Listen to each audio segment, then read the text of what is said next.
Hello, my old friends. Are you doing all right today? I've been thinking a lot about the quiet work our hearts do, the way they never ask for applause, never take a day off, never tell us when they're tired until sometimes it's too late. I remember a morning many years ago when a man named Walter came into my office, a strong man, or at least he looked that way. He'd built houses all his life. His hands were cracked and steady, his voice firm, his shoulders square. But when he sat down, he sighed, not the sigh of someone out of breath, but of someone carrying too much for too long. He told me he'd been waking up at night, not from dreams, but from a sound inside his chest, like a door that doesn't close all the way. He said, I remember that phrase because it was so precise. The mitral valve, the very door between the upper and lower chambers of the heart, is meant to seal each time the heart beats, but his didn't. And with each beat, a little blood slipped backward. Not enough to notice at first, just enough to make him feel a little weaker each month, a little older than his years.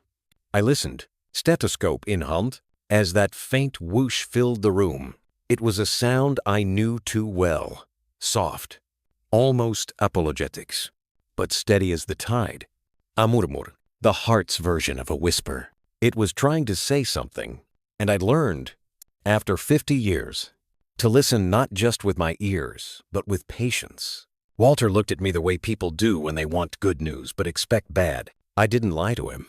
I told him the truth, that his heart's little door wasn't closing right, but that it hadn't failed yet, and that he still had time to help it. He asked me what he could do, and I told him something he didn't expect. Sleep on your left side. I said, cut down your salt. Don't rush when you rise in the morning, and give your heart room to rest. He looked puzzled, maybe disappointed. People often expect grand solutions, new pills, surgery, a miracle diet. But the body doesn't run on miracles. It runs on rhythm, on moderation, on respect. That night, after he left, I couldn't shake his words, a door that doesn't close all the way. I thought about it long after the clinic lights went out.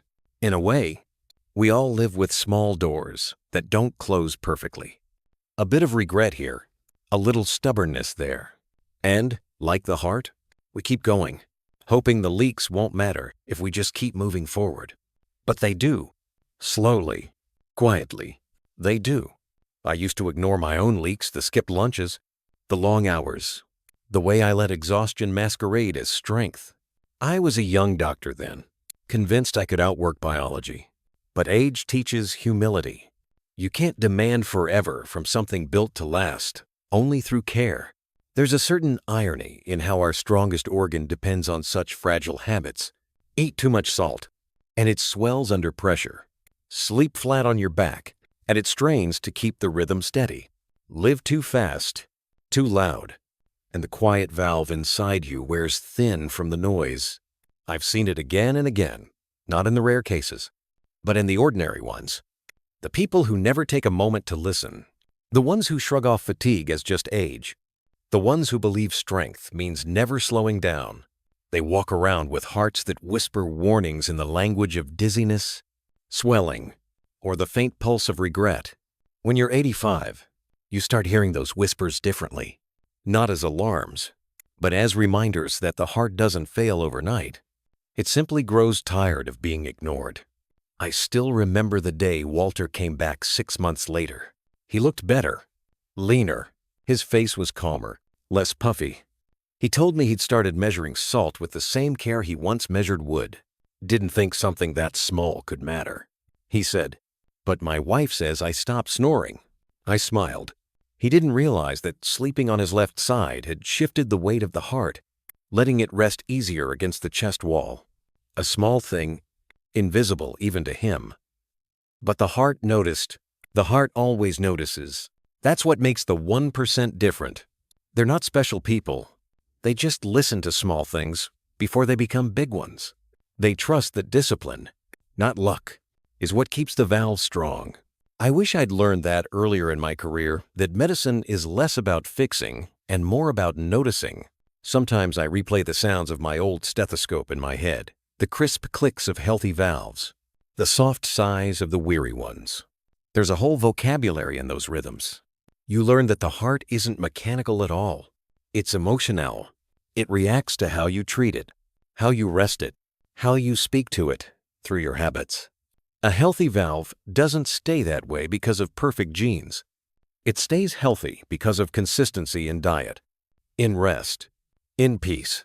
I've watched countless lives change with something as unremarkable as putting down the salt shaker or choosing a walk after dinner instead of television.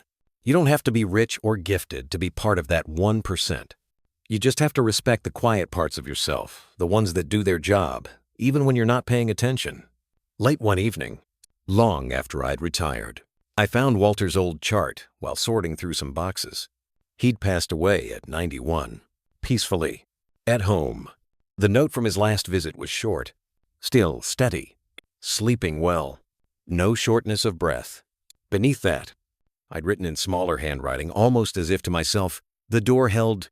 I sat there for a long time.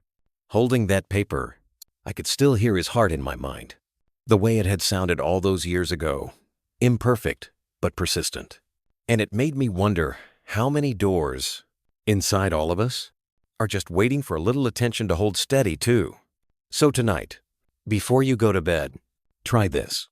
Lee, on your left side, for a few minutes.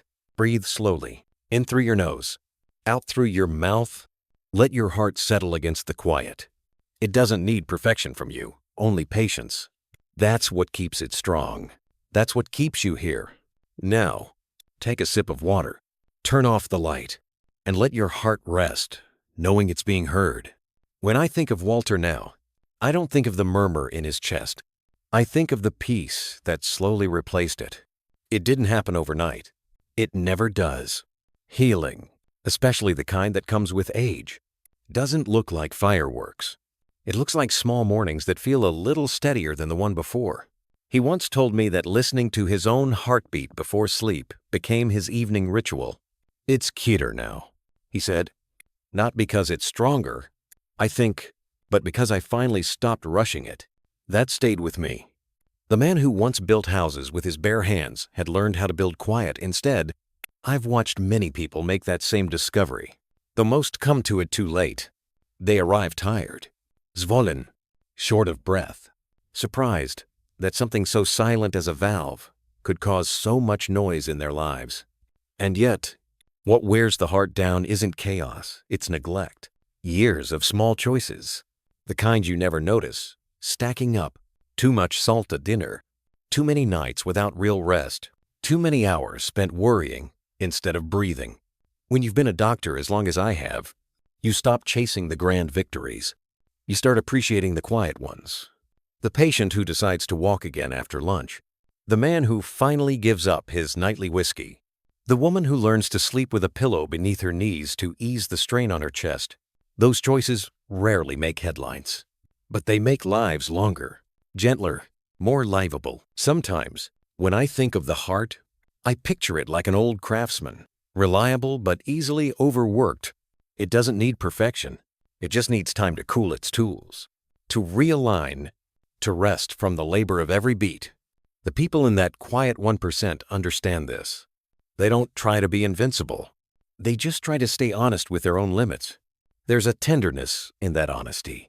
I saw it once in a woman named June, who'd spent her whole life caring for others, her parents, her husband, her children. By the time she came to see me, she had nothing left for herself. Her pulse raced even when she sat still. Her blood pressure was fine, but her heart rhythm told another story, one of fatigue hidden behind kindness. I told her to rest. She smiled, the way caregivers always do, as if rest was a luxury they couldn't afford. "Doctor," she said, "the world doesn't stop when I do." I remember replying softly, "But your heart might, if you never do." It took months, but she began to change. First, it was naps after lunch, then slower mornings. She started keeping a notebook by her bed, writing down how she felt when she woke up. Not her worries, but her sensations, breath, warmth, rhythm, and gradually, her symptoms faded. Her murmurs softened. Her eyes brightened. When she came in for her 6-month echo, the valve was holding What did you do differently? I asked her. She thought for a while and said, I started listening to myself the way I listened to everyone else. That line could have been written into every medical chart I ever signed. Most people aren't undone by disease. They're undone by silence, by the habit of ignoring the small, steady voice inside that says, slow down. There's a kind of grace in that realization when you finally accept that rest isn't weakness, that discipline is a form of compassion, that the smallest adjustments, a pinch less salt, a softer pillow, a slower pace can mean the difference between strain and strength.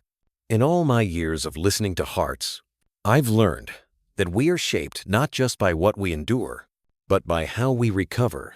A valve doesn't heal by force, it heals by alignment. The same goes for people. I used to believe medicine was about doing prescribing, fixing, intervening. But now, I know it's about teaching people how to stop fighting themselves.